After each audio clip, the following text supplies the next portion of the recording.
Halo teman-teman, kita kembali lagi di part yang kedua. Setelah tadi kita membahas ada 4 fase, dan kita bahas di fase pertama itu terkait dengan mendesain ya, dan merencanakan audit tadi ya. Kemudian kita akan membahas ke understand the client, business, and industry. Kita ini ya, mengerti ya terkait dengan bisnis dan industri klien itu sendiri. Oke, jadi standar audit itu mengharuskan auditor untuk melakukan prosedur penilaian risiko untuk dapat mendapatkan ya pemahaman tentang bisnis klien dan lingkungannya, kemudian menilai risiko salah saji material dalam laporan keuangan, termasuk permintaan keterangan dari manajemen dan prosedur. Gitu ya.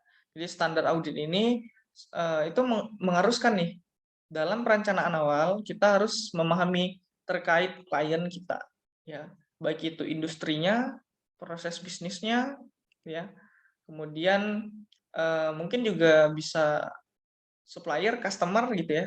Pokoknya lingkungan bisnis ini sangat luas cakupannya ya. Kemudian juga ini ada menilai risiko salah saji material laporan keuangan, kemudian termasuk permintaan keterangan dari manajemen. Kita meminta keterangan dari manajemen terkait proses bisnisnya ya. Kemudian ada juga prosedur-prosedur analitis. Nah, di sini ada prosedur analitis, nanti kita akan bahas. Kemudian memperoleh pemahaman yang baik tentang komponen berikut memungkinkan auditor untuk mengembangkan pendekatan strategis untuk memahami bisnis dan industri klien. Nah, jadi untuk mengembangkan pendekatan yang strategis untuk memahami bisnis dan industri klien, itu kita harus memahami yang kelima ini. Yang pertama, kita memahami industrinya, kemudian lingkungan eksternalnya. Nah, lingkungan eksternal ini bisa terjadi terjadi ya ketika perusahaan itu melaksanakan perikatan, ya melaksanakan perikatan dengan perusahaan lain. Nah, kita bisa tahu kan lingkungan eksternalnya. Wah, ini perusahaan itu melakukan perikatan dengan siapa, gitu ya? Apakah dengan perusahaan yang sejenis, perusahaan yang lembaga keuangan, gitu ya? Atau jangan-jangan dengan kompetitor gitu ya. Nah, di sini kita perlu curigai terkait dengan lingkungan eksternalnya. Nah, kemudian operasi dan proses bisnisnya, kita juga harus mengetahui bagaimana sih perusahaan ini menjalankan bisnisnya, bergerak di bidang apa, kemudian proses bisnisnya bagaimana, kemudian kita harus juga mengetahui manajemennya itu seperti apa, dan struktur organisasinya seperti apa, ya tata kelola ini.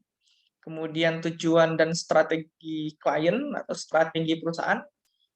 Tujuan dan strategi ini biasanya tertera pada ADART-nya ya. ADART perusahaan itu ada tujuannya. Kalau strategi ini biasanya ada di laporan keuangannya. Laporan keuangan tahun sebelumnya itu ada nih strategi klien. Kemudian pengukuran dan kinerja. Ya. Kesimpulannya, auditor itu mengetahui bisnis dan industri itu dari keempat ini. Ada industri dan lingkungan eksternal sampai dengan pengukuran dan kinerja. Kemudian, pemahaman strategis bisnis dan industri klien. Nah, ini dibagi lagi. Ada berapa tahap? Ada 1, 2, 3, 4, dan 5. Nah, terkait dengan understand clients, bisnis, dan industri, itu dibagi lagi menjadi 5 ini tadi. Industri dan external environment, ini yang udah kita bahas, business operation dan proses, dan sampai dengan measurement and performance. Selanjutnya kita melakukan prosedur analitis awal. Nah, prosedur analitis awal ini dikatakan sebagai penggunaan rasio keuangan, analisis tren laporan keuangan, kemudian statistik operasi untuk perbandingan dengan data internal dan eksternal. Nah, penggunaan rasio ini itu kita udah pelajari di analisis laporan keuangan dan juga dipelajari di manajemen keuangan. Ya. Jadi penggunaan rasio ini pastinya itu terkait dengan rasio-rasio keuangan. Misalnya terkait dengan current rasionya, bisa terkait dengan solvabilitasnya, bisa dengan asset management rasionya, bisa dengan capital structure rasionya. Nah, jadi itulah yang digunakan auditor untuk apa? Ya, untuk menilai risiko tadi, gitu ya. Nah, dengan membandingkan data internal dan data eksternal. Ketika auditor menemukan perbedaan yang cukup signifikan ya dari kompetitornya, dari rata-rata industrinya terkait dengan rasio-rasio ini, maka di situ auditor harus bisa mencurigai ya. Ada skeptisme profesional di sana, menanyakan mengapa laporan keuangan ini rasionya sangat jauh perbedaannya, sangat material dibandingkan dengan rata-rata industrinya atau dengan perusahaan sejenis, dengan kompetitor. Kenapa ini penggunaan estimasinya itu jauh gitu ya. Nah, kemudian kenapa ini rasio-rasionya sangat jauh? Nah, itu perlu ditanyakan. Di situ ada skeptisme profesional auditor. Dan juga sama terkait dengan analisis tren. Ketika laporan keuangan itu dibandingkan dari tahun-tahun sebelumnya sampai dengan tahun sekarang, itu dipertanyakan mengapa di tahun ini sangat signifikan pendapatannya atau sangat signifikan labanya daripada tahun-tahun sebelumnya. Simpelnya kalau misalkan kita lihat di sini trennya. Oke. Di sini ada labanya, di sini laba. Kemudian di sini kita katakan ini adalah tahunnya. Nah, kita lihat dengan tren itu gross profit-nya. Kita asumsikan gross profit-nya. Nah, gross profit itu kan penjualan dikurangi dengan COGS. Nah, kita katakan di sini penjualannya semakin meningkat, ada pertumbuhan selama beberapa tahun. Nah, kemudian kita lihat tren dari COGS-nya. Katakanlah COGS-nya itu penetapannya berdasarkan persentase dari biaya ini ya, dari ini ya, sorry, maksudnya gross profit-nya ya. Gross profit-nya itu penetapannya berdasarkan persentase dari biaya produksi atau COGS-nya.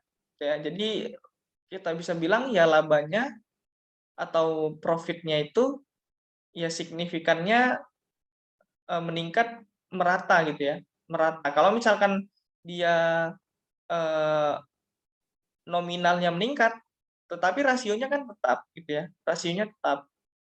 Itu artinya kalau misalkan penjualan tahun ini itu 100.000, penjualan di tahun sebelumnya itu 200.000, maka antara penjualan dan COGS-nya itu rasionya sama gitu. Kenapa? Karena penetapan profitnya itu berdasarkan dengan persentase COGS gitu ya. Nah, katakanlah di sini COGS-nya itu merata ya, karena ini gross profit-nya itu ditetapkan berdasarkan persentase, maka dia seperti ini. Kemudian ketika di satu titik tahun, katakanlah ini X, terjadi seperti ini, terjadi penurunan. Dimulai dari titik ini terjadi penurunan. Nah, auditor harus bisa mencurigai terkait dengan tren seperti ini. Mengapa terjadi penurunan yang sangat drastis? Padahal di sini itu merata, lebarnya itu merata, tapi kalau misalkan di sini ini sangat jauh. Nah, jangan-jangan di sini ada manipulasi yang dilakukan oleh perusahaan. Nah, itu auditor harus bisa mendeteksi seperti itu. Bersikap skeptis terhadap laporan keuangan yang disusun manajemen. Nah, prosedur analitis ini dapat dilakukan pada ketiga waktu ini ya. Nah, ini ada dalam tahap perencanaan, ada fase pengujian, pada saat pengujian, dan ada saat penyelesaian. Nah, yang wajib itu ada dua, ada dalam tahap perencanaan dan penyelesaian. Nah, kenapa fase pengujian itu tidak wajib prosedur analitis ini? Nah, karena di fase pengujian ini banyak hal yang harus dilakukan oleh auditor gitu ya. Nggak hanya melakukan prosedur analitis seperti rasio-rasio ini, tetapi bisa menguji asersi dari transaksi, bisa menguji asersi dari akun dan asersi dari pengungkapan. Nah, jadi kesimpulannya, pada tahap awal, pada tahap perencanaan, prosedur analitis ini digunakan untuk mengetahui bagaimana rasio, bagaimana tren dari, kemudian bagaimana statistik dari laporan keuangan, gitu ya. Nah, di tahap yang terakhir penyelesaian ini, analisis ini dilakukan lagi, prosedur analisis ini dilakukan lagi. Sebagai apa? Nah, yang di terakhir ini itu sebagai konfirmasi atas penilaian yang awal ini. Apakah penilaian yang di awal itu berbeda dengan penilaian yang di akhir, gitu ya.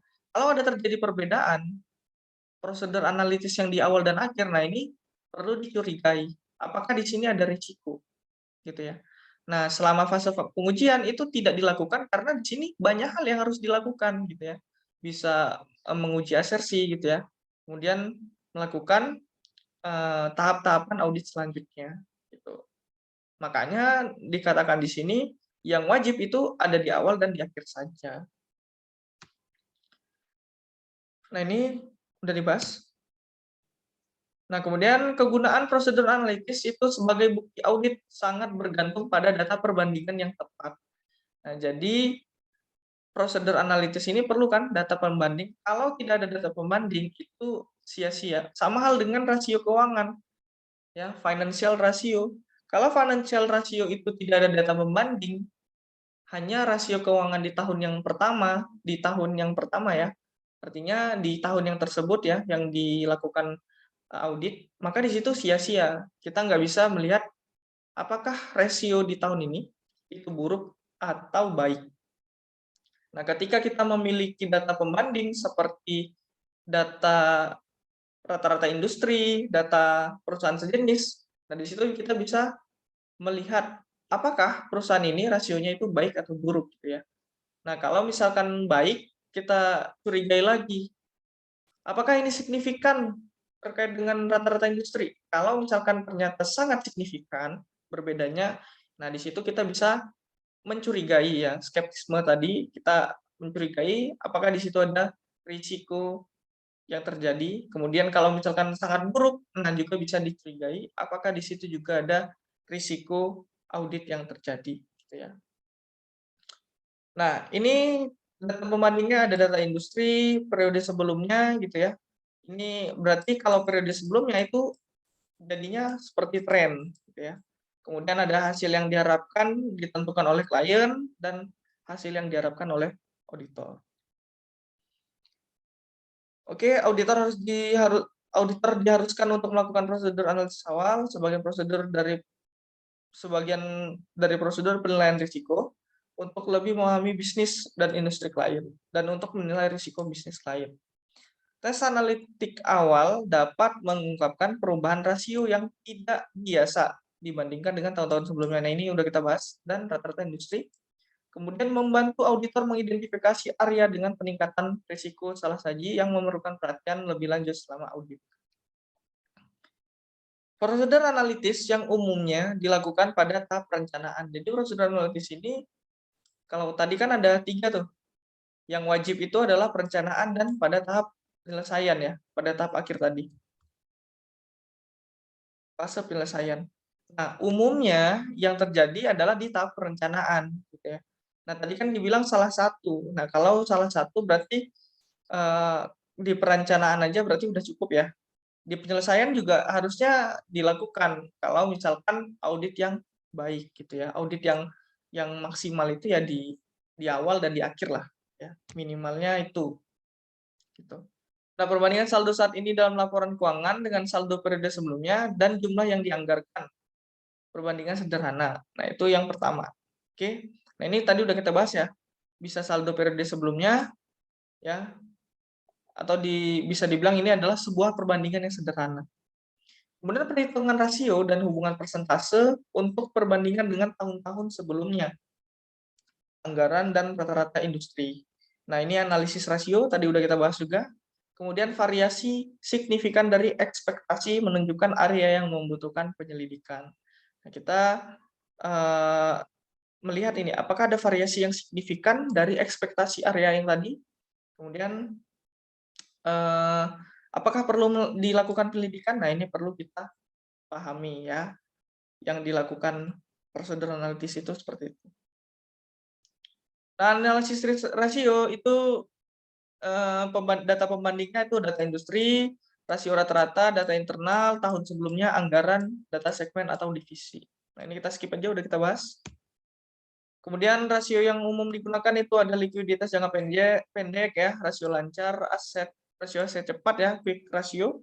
Kemudian rasio arus kas, aktivitasnya ada perputaran piutang, ada perputaran persediaan, ada perputaran apalagi aset tetap ya. Nah, itu masih banyak ya. Nah, ini udah kita pelajari di materi manajemen keuangan dan analisis laporan keuangan.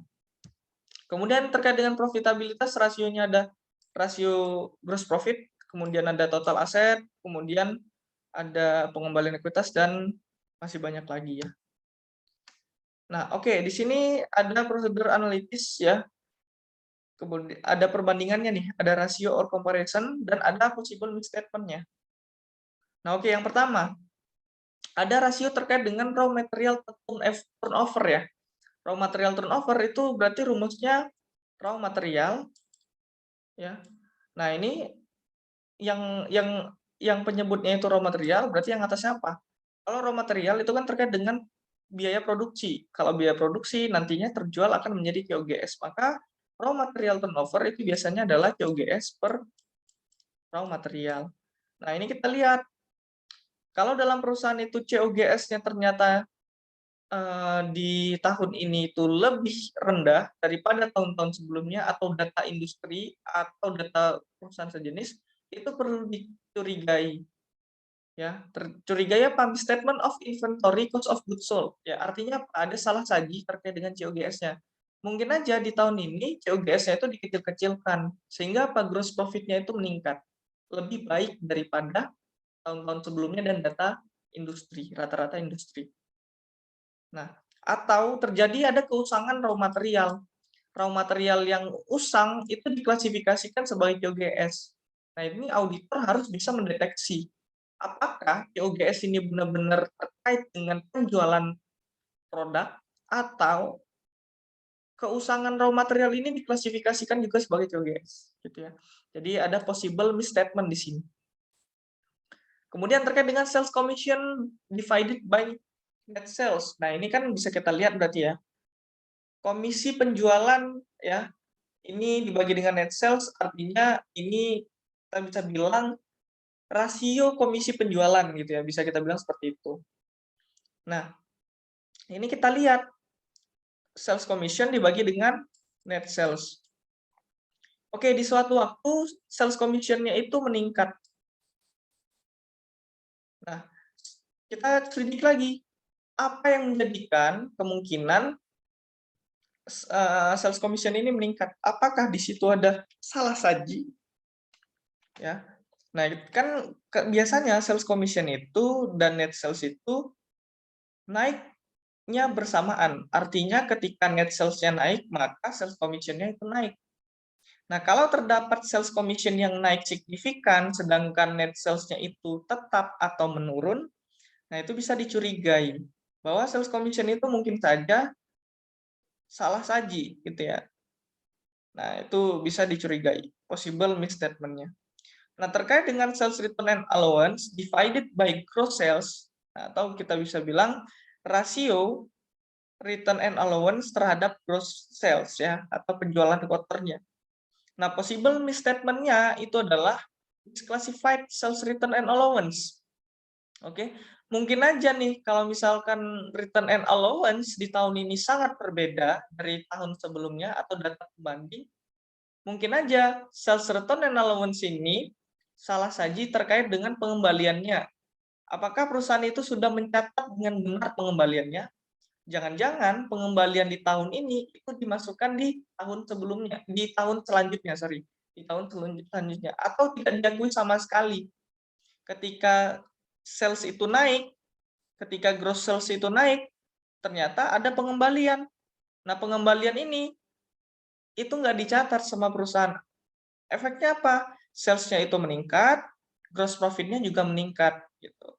Jadi auditor itu harus mencurigai. Kenapa sales return allowance ini cenderung tetap ketika gross sales itu naik, gitu ya. Padahal ketika gross sales itu signifikan naik, pasti ya kemungkinan return and allowance itu seenggaknya itu naik lah ya, seenggaknya naik dikit gitu ya. Kemudian bad debt expense itu divided by net sales ini BDE rasio ya, berdasarkan dengan net sales ya. Kita lihat mengapa sih bad debt ini dia bisa naik signifikan? Mengapa dia sangat tinggi di tahun ini daripada data pembandingnya? Nah, jangan-jangan ya, itu ada salah saji material terkait dengan AFDA-nya ya. Jangan-jangan di sini perusahaan sengaja nih menaikkan BDE-nya untuk apa? Untuk profitnya lebih kecil. Lah, kenapa profitnya itu lebih kecil? Nah, bisa saja perusahaan itu melakukan atau berskenario ya, agar pajak yang dibayar itu lebih kecil daripada tahun-tahun sebelumnya. Gitu ya. Nah, BDE ini sengaja nih mungkin ya dinaikkan ya di salah saji ini, salah saji material ini bisa saja terkait dengan persentase persentase pencadangan AFDA ya. Kan kalau jurnalnya itu adalah BDE on AFDA gitu ya. Nah, bisa saja persentase terkait dengan pencadangan itu dibesar-besarkan gitu ya. Jadi rata-rata industri itu lebih kecil daripada dilakukan oleh perusahaan. Kemudian terkait dengan setiap individual manufacturing terkait dengan raw material ya. Kalau manufacturing expense itu kan berarti raw material, direct labor, dan FOH. Nah, dibagi atau dipersentasekan dengan total manufacturing expense gitu, dengan total biaya produksi atau COGM-nya ya. Tadi raw material per COGM, direct labor per COGM, dan FOH per COGM. Nah, ini dilihat mengapa raw materialnya itu sangat tinggi, mengapa raw materialnya itu sangat rendah, sangat berbeda dengan rata-rata industri dan data pembanding. Nah, bisa saja di sini ada misstatement lagi gitu ya, signifikan misstatement terkait dengan raw material, direct labor, dan FOH. Contohnya mungkin terkait dengan direct labor. Nah, kenapa direct labor-nya ini sangat signifikan naiknya?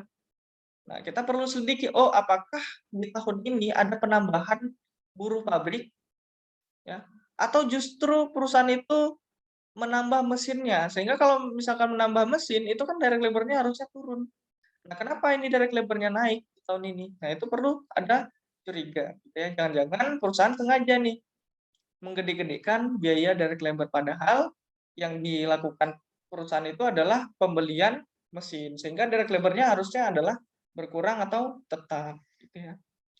Nah, mungkin sampai dengan ini prosedur analitis, kita lanjut ke part selanjutnya.